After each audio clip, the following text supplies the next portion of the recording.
بسم اللہ الرحمن الرحیم. Dear viewers, Rana Sohail global plus کے ساتھ حاضر خدمت. آج جو بات کروں گا جی، میں ایک سٹوری ہے وہ اپنی طرف سے تو میں بریک کروں گا کیونکہ لائف اتنی فاسٹ ہے، پتہ نہیں میرے پہنچنے تک آپ کے پاس پہلے پہنچ چکی ہو، لیکن جب یہ میرے پاس پہنچی ہے تو اس وقت تک میرا خیال ہے شاید نہ ہی پہنچے کسی اور کے تھرو ابھی، کیونکہ یہ ایک ریس ہوتی ہے نا. لیکن خبر ہے ٹریول کر جاتی ہے. خبر جو مجھے دی ہے کسی نہ کسی اور کو بھی مل سکتی ہے، کسی اور ذرائع سے بھی مل سکتی ہے. تو اس پر بات کرنے سے پہلے جی، کل رات علی امین گنڈا پور کا جب سب لوگ کہہ رہے تھے تو اس وقت گلوبل پلس نے بتا دیا تھا آپ کو کہ he is under arrest, under custody. اور وہاں پر جاتی جناب علی انہوں نے سیکٹر کمانڈر سے وہ باقاعدہ طور پر معافی وغیرہ مانگی علی امین گنڈا پور نے. چلیں اچھا کیا جی، انہوں نے اپنا بھی بحال رکھا اور اپنے حالات بھی بحال رکھے، لیکن ان کے لیے معافی اس لیے نہیں ہے کہ وہاں پر گورنر راج یا ان کی عدم اعتماد ان کے خلاف آ جائے گی یا گورنر راج آ جائے گا. علی امین گنڈا پور بار بار غلطی کرتے ہیں، بار بار معافی مانگتے ہیں. شاید ان لوگوں کے لیے معافی کوئی اتنا معنی نہیں رکھتی، اور ان کا وہی سوری ہے جو ایک گورے کا ہوتا ہے کہ کندھا لگ گیا تو سوری، کندھا نہیں لگا تو سوری. جبکہ عزت دار اور باغیرت لوگ معافی کو بہت بڑی ایک چیز سمجھتے ہیں. اگر معافی مانگ لی جائے تو یہ ایک کنفیشن ہے کہ آپ نے سرنڈر کر دیا دوسرے کے آگے. چلیے اس ٹاپک پہ کیا بات کرنی، مگر انہوں نے نہ کسی خاتون سے، نہ خواتین سے، نہ صحافیوں سے، نہ خاتون صحافیوں سے جن کے بارے میں بڑی رسرائی کی تھی، بہت کچھ بولا تھا، بڑے بڑے عجیب و غریب سے بھئی جیسی تربیت ہے ویسے الفاظ بولے تھے انہوں نے اور کسی سے معذرت نہیں کی. یعنی کہ انہوں نے معذرت وہاں کی جہاں انہیں ڈر تھا کہ معذرت نہیں کروں گا تو اگلے چپیڑے مار کر کہیں گے کہ معافی مانگو، ہاتھ جوڑ کر معافی مانگو. تو وہاں پر انہوں نے مانگ لی، اور جہاں وہ سمجھتے تھے کسی نے مجھے ہاتھ جوڑنے پر مجبور نہیں کرنا تو وہاں پر انہوں نے معافی نہیں مانگی. اور دوسری بات یہ کہ پی ٹی آئی کے کارکنان کو یہ 8 ستمبر والے کیس کے اندر یا 9 ستمبر کو جب یہ وہاں پر آئے ہیں پارلیمنٹ کے اندر، وہاں سے پارلیمنٹ سے باہر نکلتے ہوئے گرفتار کرنے کی کوشش کی گئی. کچھ کو گرفتار کر لیا گیا. نہ صرف یہ بلکہ جو پارلیمنٹ لاجز ہیں جدھر جا کے ہمارے ایم این ایس ٹھہرتے ہیں، ہمارے نمائندے ہیں، وہ بے شک میں نے ان کو ووٹ دیا یا نہیں دیا، آپ نے دیا یا نہیں دیا، بہرحال پبلک کے نمائندے ہیں، ان کی ایک رسپیکٹ ہے. تو ان کو ساتھ جو زیادتی کی گئی ان کو وہاں پر جا کر پکڑا گیا. پارلیمنٹ لاجز کا بھی سٹیٹس وہی ہے جو کہ پارلیمنٹ کا ہے، اور پارلیمنٹ کے اندر سے آپ کسی کو گرفتار نہیں کر سکتے. لیکن پاکستان میں بھی وہاں پر قانون، سب کا اپنا اپنا قانون ہے، ہر افسر کا اپنا قانون ہے. پاکستان میں پارلیمنٹ یقیناً سپریم ہے، لیکن اس کی سپریمیسی جو ہے وہ پولیس کے آگے ختم ہو جاتی ہے. پولیس وہاں داخل ہو کے انہوں نے ایم این ایس کو پکڑا، انہوں نے علی گوہر کو پکڑا، انہوں نے دوسرے کو پکڑا، جتنے بھی لوگوں کا نام لینے ضروری نہیں ہے. تو یہ جو ہے جی، یہ پارلیمنٹ کی کھلے عام ایک توہین ہے. نہ صرف پارلیمنٹ کی توہین ہے بلکہ 28 کروڑ عوام کی توہین ہے. ایک طرف آپ کھپ ڈالتے ہیں کہ پارلیمنٹ سپریم ہے، دوسری طرف پارلیمنٹ کے اندر جناب آپ کے وہ باوردی لوگ آ کے تو ان کے الیکٹڈ ایم این ایس کو، ان کے الیکٹڈ ریپریزنٹیٹیوز کو آ کے گرفتار کر. آپ نے گرفتار کرنا جب پارلیمنٹ سے باہر نکلیں گے کر لیں، جب پارلیمنٹ کی طرف آ رہے تھے اجلاس میں شامل ہونے کے لیے روڈ کے اوپر باہر کر لیتے. ہر چیز کا ایک اپنا تقدس ہوتا ہے. جیسے چادر اور چار دیواری تو ایک چار دیواری ہے نا جی، چار دیواری کے باہر کی اور اہمیت ہے اور چار دیواری کے اندر کی اور اہمیت ہے.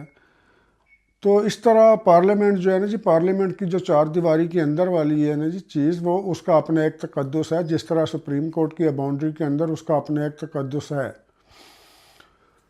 بہرحال جی، بڑے افسوس کی بات ہے جو کچھ ہوا. علی امین گنڈا پور صاحب نے اپنی زبان کے ہاتھوں بار بار رسوار ہو رہے ہیں، بار بار معافیاں مانگ رہے ہیں. یہ بات میں پہلے کہہ چکا ہوں. اور پولیس پارلیمنٹ لاجز میں داخل ہوئی، پارلیمنٹ لاجز میں جا کے ارکان پارلیمنٹ کو انہوں نے پکڑا. ٹھیک ہے، وہ ان کی بیل ہو جائے گی، سارا کچھ ہو جائے گا، لیکن تقدس، کسی چیز کا کوئی تقدس وہاں پر برقرار رہنے نہیں دیا جا رہا. پتہ نہیں رہ رہا یا نہیں رہنے دیا جا رہا، اللہ بہتر جانے کیا ہو رہا ہے وہاں پر. آئیے جی، اب میں جو میجر خبر ہے اس کے بارے میں جا رہا ہوں. ہر آدمی پریشان ہے، ہر آدمی پوچھتا ہے جس کو بھی کانسٹیٹیوشن یا کانسٹیٹیوشنل امینڈمنٹ کے ساتھ کوئی تعلق ہے تو حکومت والے کو نہیں بتاتے جی. پہلے آپ کو یاد ہوگا 6 مہینے پہلے کوئی بول دیا تھا اعظم نذیر تارڑ صاحب نے کہ جناب ہم ایک جوڈیشل پیکج لے کے آ رہے ہیں, ترمیم ہوئیں گی, تو اس کے بعد سے منصور علی شاہ صاحب ناراض ہو گئے. منصور علی شاہ صاحب نے کہا کہ یہ تو جناب میرے عہدے پہ لات مار دی ہے, یہ تو مجھے ہٹا کے قاضی صاحب کو ایکسٹینشن دینا چاہ رہے ہیں.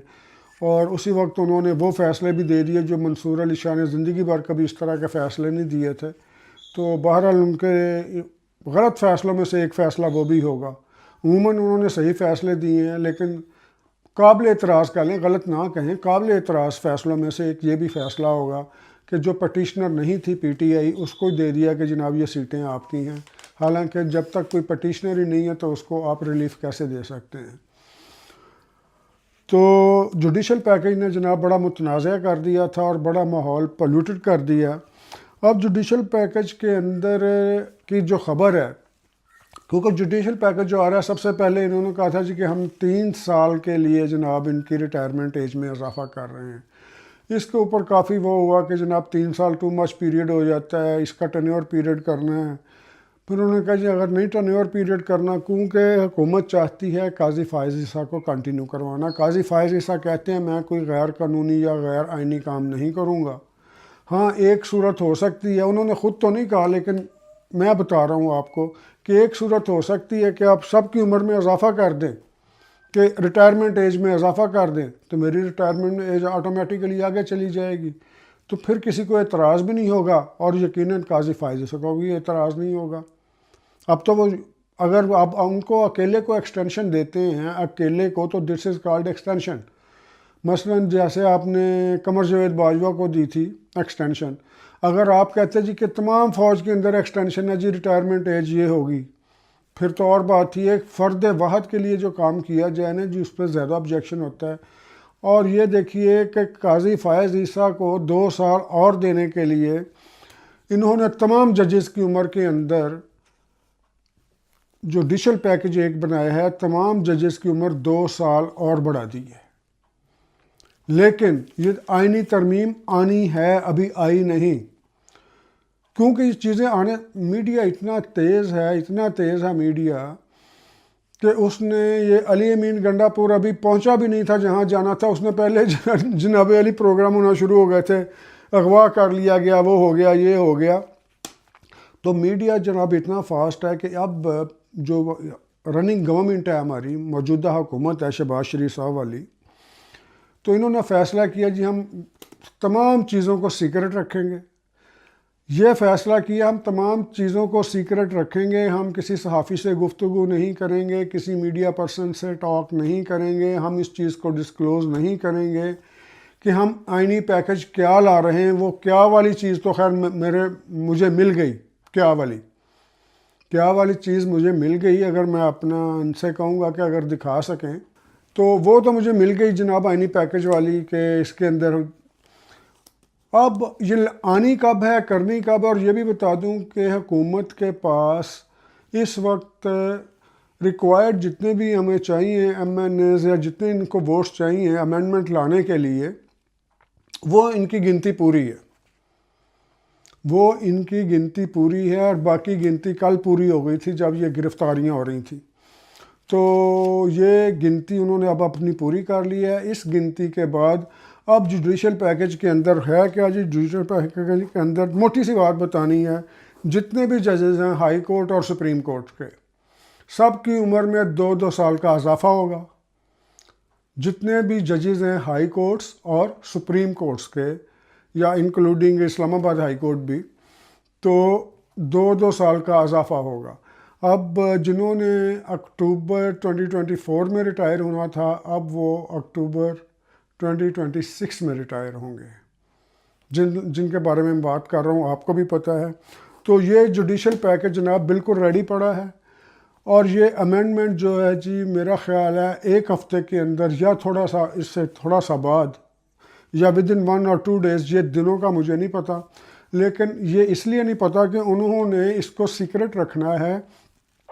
ایون انہوں نے اپنے جو ان کے ممبرز ہیں, اپنے ممبرز جو ہیں ان کے گورنمنٹ کے اپنے ممبرز, جنہوں نے اس امینڈمنٹ کے حق میں ووٹ دینا ہے یا اس کے خلاف ووٹ دینے ہیں، گورنمنٹ ان کو بھی نہیں بتائے گی کہ آج ہم نے امینڈمنٹ والا وہ بل پیش کرنا ہے اور اس کے اوپر آج آپ کا ووٹ لینا ہے، انہیں بھی علم نہیں ہوگا۔ یہ ریگولر سیشن میں جائیں گے اور جیسے ہی گورنمنٹ دیکھے گی کہ تعداد اندر پوری ہے، اسی وقت اس کو ٹیبل کر دیا جائے گا۔ جوڈیشل پیکج کا یہ جو بل ہے، یہ جو وہ لے کے آ رہے ہیں 2 سال عمر میں اضافے والا، باقی چیزیں بھی ہیں چھوٹی موٹی، لیکن میجر چیز یہ ہے، یہ ان ایم این ایز کو بھی نہیں پتہ، ان منسٹرز کو بھی نہیں پتہ کہ کس دن آنا ہے، انہوں نے آرام سے اپنے اجلاس میں جانا ہے، تو آگے جناب جب دیکھنا انہوں نے کہ آج فضا سازگار ہے، انہوں نے ٹیبل کر دینا ہے جی اس کو منظور منظور منظور۔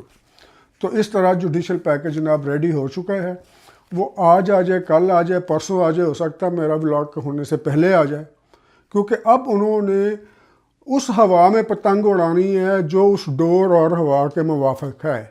سمجھ گئے نا میرے پتنگ باز دوست، کہ اب گڈی ایسے اڑے گی کہ جب ہوا ہے وہ دیکھیں گے اسی دن اسی وقت اپنی پتنگ چڑھا دیں گے۔ تو یہ میں کہنا چاہ رہا تھا، یہ خبر ہے، تو یہ خبر میں آپ تک پہنچا رہا ہوں۔ جوڈیشل پیکج از ریڈی، اور جنہوں نے پاس کرنا ہے انہیں بھی نہیں پتہ انہوں نے کس دن کس وقت کب پاس کرنا ہے، لیکن یہ پاس ہو جائے گا، نمبرز ان کے پاس پورے ہیں۔ اس کے ساتھ ہی اجازت دیجیے، اللہ حافظ۔